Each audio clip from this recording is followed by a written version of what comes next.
जो supreme court में media trial का मामला चला गया और freedom of speech and freedom of expression का मामला चला गया, और आज का बहुत बड़ा इशू है, इसके बारे में लोगों को कोई खास जानकारी नहीं है, तो इसलिए कुछ बातें मैं इसके बारे में भी आप लोगों को बताना चाहता हूँ कि 15 अगस्त 1947 को हम लोग आज़ाद नहीं हुए। ये आज़ादी का आंदोलन था नहीं, इसीलिए ज्योतिराव फुले इस आंदोलन में शामिल नहीं हुए थे कि ये ब्राह्मणों की आज़ादी का आंदोलन। शाहू महाराज भी शामिल नहीं हुए, बाबा साहब आम्बेडकर भी शामिल नहीं हुए, पेरियार शामिल थे। आज पेरियार का जन्मदिन है। पेरियार शामिल थे कांग्रेस में, वो स्टेट के जनरल सेक्रेटरी थे और सबसे बड़े लीडर थे। उन्होंने इस्तीफा दे दिया 1925 को, स्टेट कांग्रेस जनरल सेक्रेटरी थे, इस्तीफा दे दिया। पेरियार ने इस्तीफा देकर वो जस्टिस पार्टी में शामिल हुए। फिर जस्टिस पार्टी का नाम बदलकर उन्होंने, वो उसके सब सर्वे सर्वा हो गए थे, सबसे बड़े लीडर हो गए थे। और फिर उन्होंने डीके द्रविडार कज़गम नाम का आंदोलन शुरू किया और उसको उन्होंने बहुत बड़े पैमाने पर फैलाया और घोषित किया था कि कांग्रेस को कम से कम तमिलनाडु में तो मैं समंदर में दबाऊंगा। आज भी कांग्रेस को उनके सपोर्ट के बगैर चुनाव नहीं लड़ सकते। बीजेपी को चुनाव लड़ना है तो भी, और कांग्रेस को सपोर्ट करना है तो भी, कांग्रेस को भी अगर चुनाव लड़ना है तो वो इनके साथ सहयोग से ही चुनाव लड़ना पड़ता है, अन्यथा वो चुनाव नहीं लड़ सकते। ऐसे हालात पेरियार के आंदोलन की वजह से निर्माण हुए। तो ये सारे लोग जो है ये उस आज़ादी के सो कॉल्ड तथाकथित आज़ादी के आंदोलन में शामिल नहीं थे। मैं इस मुद्दे पर देश में चर्चा करता हूं, इस मुद्दे पर वो चर्चा भी नहीं करते। उनको मालूम है कि इस मुद्दे पर हम लोग पराजित हो जाएंगे। वामन मेजराम के पास इतने सारे सबूत है, और वो सबूत हमारे पुरखों के द्वारा पैदा किए हुए सबूत है। तो हमारे पुरखों को अगर हम अपना पुरखा नहीं मानेंगे, अपने बाप को अपना बाप नहीं मानेंगे, तो साला फिर तो और ज़्यादा खतरा पैदा हो जाएगा, नाजायज औलाद घोषित हो जाएंगे। इसलिए अपने पुरखों को तो मानना पड़ेगा कि ये पुरखे हमारे, फिर उनके सबूतों को भी मानना पड़ेगा कि ये सबूत भी उनके ही है। फिर तो अमन मेजराम की बात को ही मानना पड़ेगा कि आज़ादी का आंदोलन नहीं था।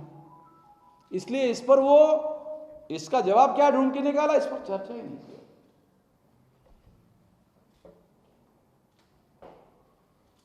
तो इस तरह से 15 अगस्त आज़ादी से हम लोग आज़ाद नहीं हुए। हम लोग आज़ाद कब हुए? जब 26 जनवरी 1950 को संविधान लागू हुआ और संविधान के आर्टिकल 19 में freedom of speech and freedom of expression का मौलिक अधिकार दिया गया।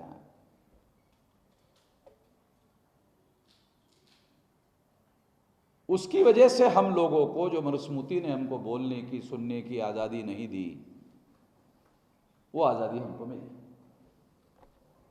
और उस आज़ादी की वजह से, आर्टिकल 19 की वजह से हम लोग आज़ाद हुए। इतना इंपॉर्टेंट है आर्टिकल 19 हमारे लिए। अमेरिका का एक बहुत बड़ा थिंकर है, उसका नाम मुझे याद नहीं आ रहा है, वो कहता है कि अगर किसी व्यक्ति को, किसी कौम को अगर आप गुलाम बनाकर रखना चाहते हो, उसके बोलने पर पाबंदी लगा दो, तो वो गुलाम बनाया जा सकता है, उस कम्युनिटी को गुलाम बनाया जा सकता है। तो इस रेफरेंस के तहत जो बोलने की, लिखने की, अभिव्यक्ति करने के बहुत सारे तरीके हैं। अभिनय करके आप अभिव्यक्त कर सकते हो, फिल्म बनाकर, या मतलब कई प्रकार की आज़ादी है, लिखने की, बोलने की, अभिव्यक्ति की। लिखने बोलने के अलावा एक और आज़ादी है अभिव्यक्ति की। अभिव्यक्त करने के बहुत सारे तरीके।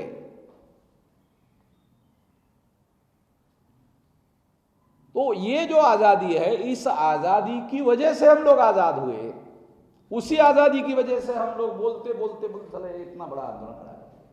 क्योंकि अखबार वालों ने हमारी बात नहीं छापी,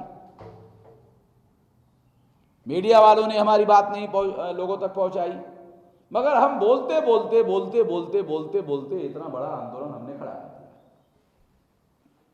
तो उनको मालूम है कि ये 2 बार जो हमने भारत बंद किया है वो इतना बड़ा कार्यक्रम था, इतना बड़ा ये था, उससे शासक वर्ग डरा हुआ है पूरा का पूरा। क्योंकि ये 10-20 बार अगर भारत बंद करो तो ये 6 लाख गांव तक आंदोलन पहुंच जाएगा, लोगों तक हमारी आवाज पहुंच जाएगी, जो आवाज नहीं पहुंचनी चाहिए, ऐसा कह रहे हैं।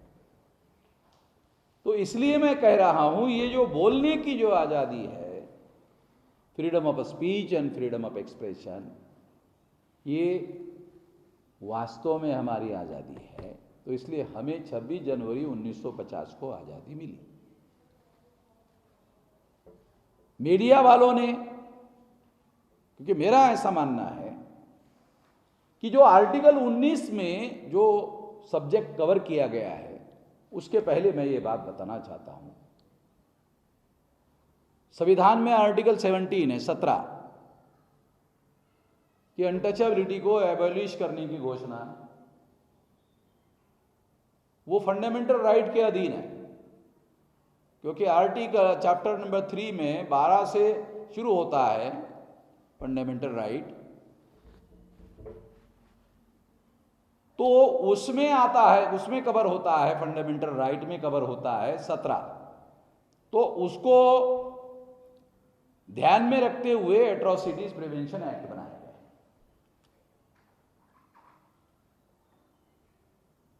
एट्रोसिटीज प्रिवेंशन एक्ट बनाया गया,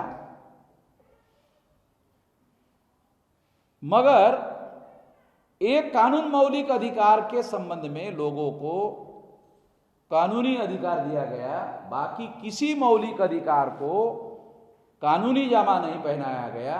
74वां साल चल रहा है आजादी, और लगभग 70 साल से ज्यादा समय जो है वो संविधान लागू हो गया।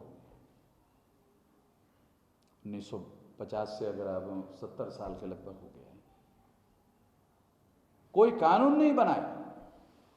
इसलिए मेरा ऐसा मानना है कि freedom of speech and freedom of expression right act, ऐसा एक्ट बनाया जाना चाहिए। और जितने मौलिक अधिकार है, सारे मौलिक अधिकारों की गारंटी देने के लिए एक्ट बनाया जाना चाहिए। क्यों नहीं बना रहे एक्ट? मैं खुद भी कह रहा हूं। कुछ लोग ऐसा कह सकते हैं कि क्या एक्ट बनाकर मिश्राम जी तुम्हारे ऊपर पाबंदी ला सकते हैं, लाकर तो देखे।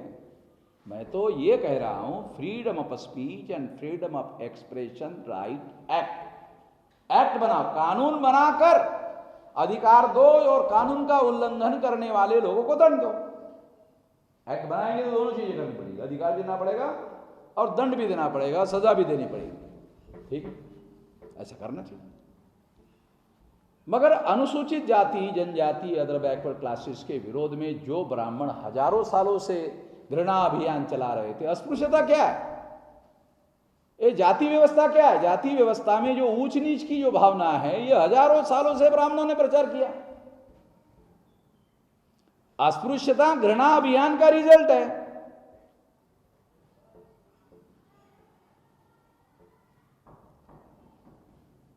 तो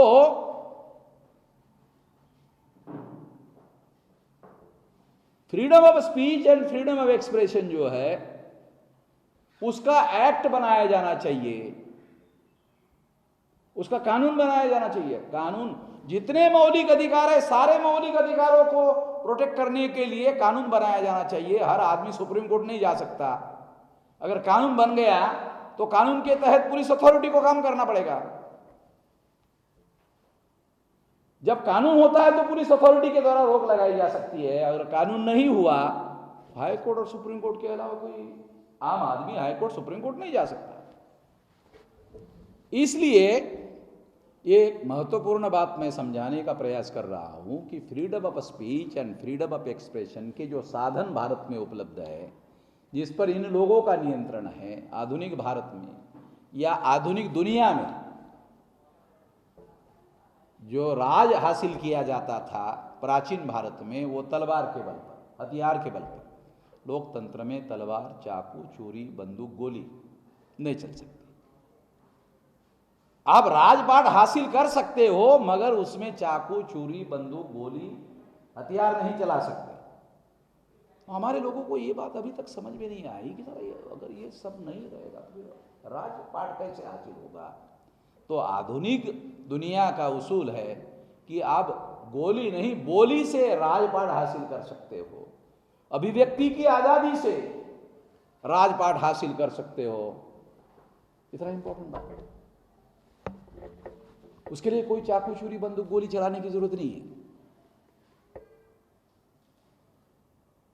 ये हमारे लोगों को समझ नहीं आता। बहुत बार बहुत सारे जो लोग हैं वो तलवार हाथ में लेते हैं, मगर तलवार चलाना नहीं जानते।